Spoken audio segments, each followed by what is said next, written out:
How you doing, man?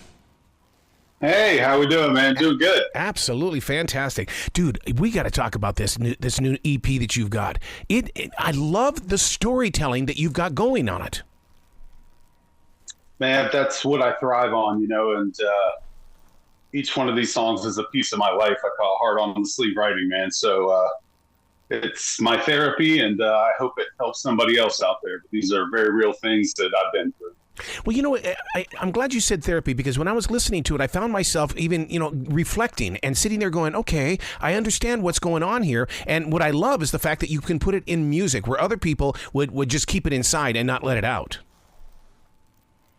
Yeah, I mean, for me, it's definitely therapeutic. And I don't know how else to do it. Writing has always been a way for me. And it's a big reason why New Dilemma exists and why I was out of it for so long. And man, I just love what I do, and I love to express my stories through music. I love the way that you pace it out, like with the song Spiral. What happens is that the song is set up with the instrumentation, and then here comes that performance. And I love the way that you gave us time to get into the music, and then boom, here it comes. Yeah, man. Spiral is my first song like that, where that's the one for the underdogs, right? Like that's the one where there's always a gatekeeper seemingly in whatever you do, especially in the music world, right? So that's really where Spiral is, and it's just literally what it says. Hate me today, stay out of my way. I don't care how you feel. This is what I'm doing, and you're either with me or you're not with me. It's actually quite simple. I've been talking about a lot. There's so much hate in social media and all the things going around right now. And I'm like, what happened to respect for art? Whether you like it or you don't like it. Like, you wouldn't walk in a paint store and look at paintings and start going, this artist sucks, and ripping them apart. You just go, I don't like that painting. Ooh, I like that one. Maybe I'll hang that on my wall. So while everything is not for you, for me personally, anybody who's got the guts and nerve to write, record, spend money, get on stage, perform, you have my respect, whether I'm a big fan of the music or not. I just did a big show yesterday on iHeartRadio that was based exactly on what you were talking about. Where are the voices of art? It just seems like everybody is so programmed into doing things, but those true artists, it's like, we're here, it's just that we can't get through the muckety muck. Yeah, man. It's because, like, for myself, I don't see myself as some insane vocalist, like some of the people that I look up to, where I just think they're amazing. But I write from a place of passion, heart, and reality, and it is my art, it is my healing. So there's so much more into it than going, well, that guy sucks at singing, which I don't see tons of hate like that. But just in general, you see for bands all over the place. I mean, the hate has just gotten out of control. So I'm just trying to speak up about it when I have a chance on any platform, and let's bring some respect back into music. Yeah. Art. And I've always thought it starts with the artist. It starts with those that are writing songs, because you can go back, spin back the hands of time back to the 60s. Look what they were doing back there. They were putting that message in those songs. Oh, yeah, man. And I believe that in the storytelling. I come from somewhat of a background of theater when I was younger. And music for me was always about storytelling, which is why my favorite guy, Jacoby from Papa Roach, is like, he's my guy. Like, he's always had those stories in the songs, man. So speaking of that, when you say that you're coming with that theatrical background, okay, that might explain why the song Hex to me sounds like it belongs on a movie set. I mean, I kept looking around for this giant big screen. Okay, where's this movie at? Yeah, man. Again, I think it's just that we're diving into the feelings of the songs. And, weirdly enough, we have no preconceived like, we're not shooting at a genre, and we're not shooting at this thing. It's like, we write what we want to write. We hear what we write till we hear what we want to hear. And then I pour my heart into it. So it's such an organic thing that we do with this band. See, where were you when I was growing up with that garage band? Because I wanted to do all original stuff, and everybody goes, no, man, you'll make more money doing cover songs. No, man, I don't want to do cover songs. Yeah. And, I can't say that they're necessarily wrong, but I personally, I want to create art. I don't want to just repeat somebody else's art. Yeah. That's just from my musician side. I have no qualms with the people that want to go out there and do that. It's a great time, I'm sure. Yeah, man, I've been original since day one. That's just sort of where I've always been on that. Speaking of that art, how about that EP cover? Oh my God, that's haunting, dude. Yeah, man. We figured we'd stick with our aesthetic through the times here, and a lot of this EP about my relationships and some of the toxic, obviously with the record name, the toxic things that I had to go through with that, and beauty can be quite deceiving, and that's what that sort of reflects for me. So when you put an EP like this together, because I've always been connected to music. I mean, any radio station I've ever gone to, I don't have real people memories. What I've got is what radio station was I in. Is the same true for you with your music? It's like, okay, I heard this song, and now you go back to how that song originated. Yeah, kind of.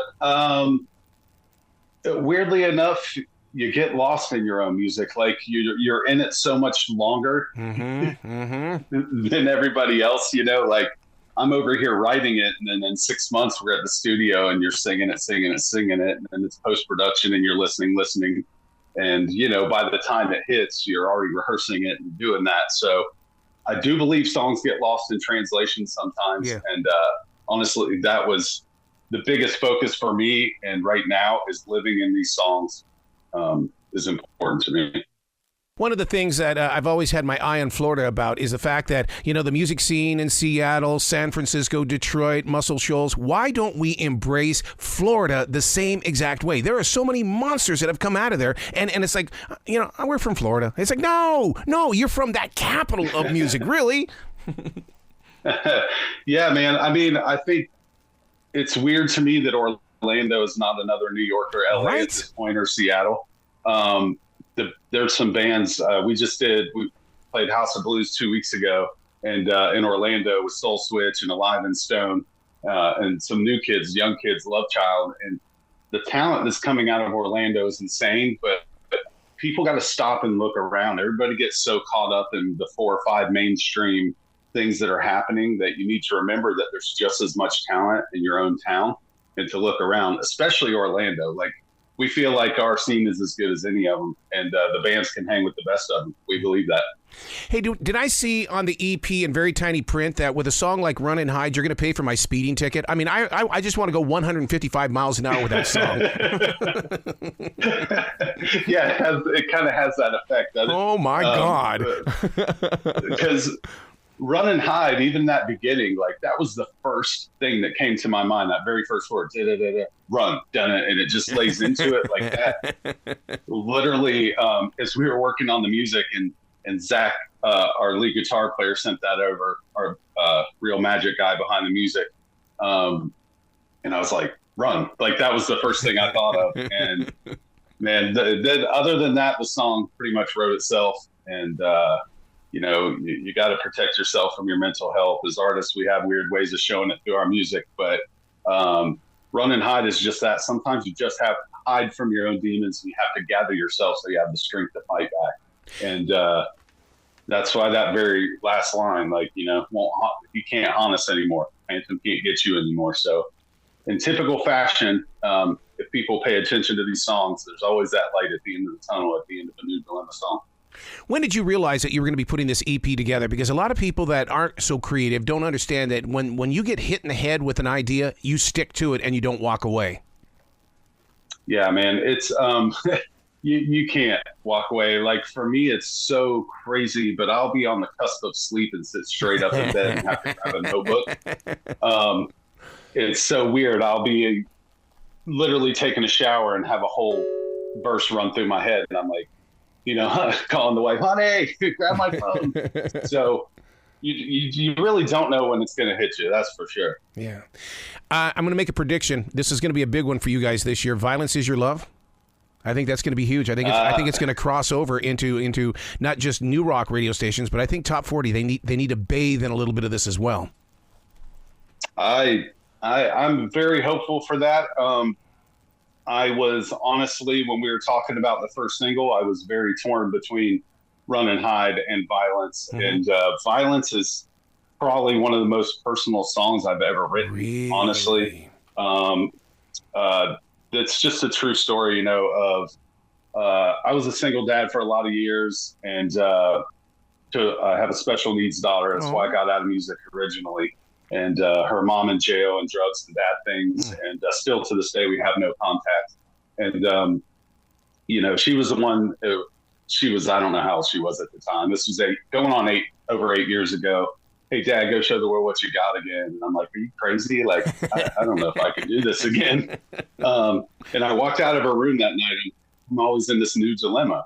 And I said that out loud, and that's where the band name came from. And man, so all that, you swing at me. She was really a violent person. Our daughter, whose special needs, went through more than she should have ever had to, considering what she already deals with. And, child that holds the key, that line in there, it's real. The lies behind the bar, she's in jail. I mean, there's so many lines in that song that are just exactly dramatic points of our life. So violence is as personal as it gets for me. Wow. As far as writing. Wow. What do you do in a situation when you do write it so personal and it's about people that are around you? Do they ever come and question you and say, you wrote this about me? Why did you say this about me? I have not had that experience. Okay. Also, if that were to happen, then they shouldn't have been the person they were in that story. I was a competitive person in my younger days. I raced some different things, and my dad always used to say, "We're here for the money, not the friends." There you go. I don't mean that isn't that I'm in music for money, but sometimes when you believe in something, you have to put aside what those people are saying. And honestly, they're just real moments of our life. And if the shoe fits, you know what I'm saying? Speaking of money, what are you guys doing for merch, man? Is there something on your website? Because I want listeners to buy that from anywhere in the nation. They'll be wearing your stuff. Yeah, man, that's awesome. NewDilemma.com. We got some merch up on there, a couple different shirts. We've been working on the website. We actually have new physical copies of Toxic that'll be up there in the next day or two. And we're working on some fresh stuff and just working these opportunities and hoping somebody scoops us up to get back out on tour, man. We missed the road. You got to be fired up about these music festivals that are starting to kick up in towns that you didn't even think they would happen. Because Charlotte just had this gigantic music festival. They're signed up for another one next year. And then you've got, all these other ones that are happening. Does that open the door for you guys to get into these festivals? I think it does. I think first the music has to speak for itself, which I honestly feel like is starting to happen with this EP. And we have a great manager. Our manager is Paul Crosby, who was in Saliva for 20-something years. So I feel like we have the right team. Again, I think it's all about opportunities and the universe lining up for you. I mean, it is true. Sometimes you got to know somebody who knows somebody to sort of get ahead of the game. And right now, for us, we feel like the only thing we need is the touring opportunities, and I think we're on our way. Honestly, that's how we feel as a band. What can listeners do to get those analytics up? Because I know there's a lot of club owners and things like that have to look at those damn numbers. What are your analytics? Where are you guys at? Yeah. Hey, man. As always, it's Spotify. Everybody wants Spotify. You can check us out anywhere at New Dilemma Official. Anywhere you go and look. Spotify is slowly climbing up. But Run and Hide, the music video, hit over 100,000 streams today, so nice. we're pretty ecstatic about that, man.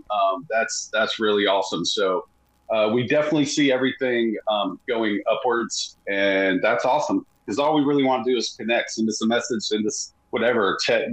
We answer every message, every TikTok comment, every Facebook comment, Instagram. We're talking back. We want to know our fans. We want this to be personal. Dude, you got to come back to this show anytime because the door's always going to be open for you. I appreciate that so much, man. That means a lot. Excellent. Well, you be brilliant today, okay? Thank you, man. We appreciate your time, and thank you for having us on your show. Thank you so much.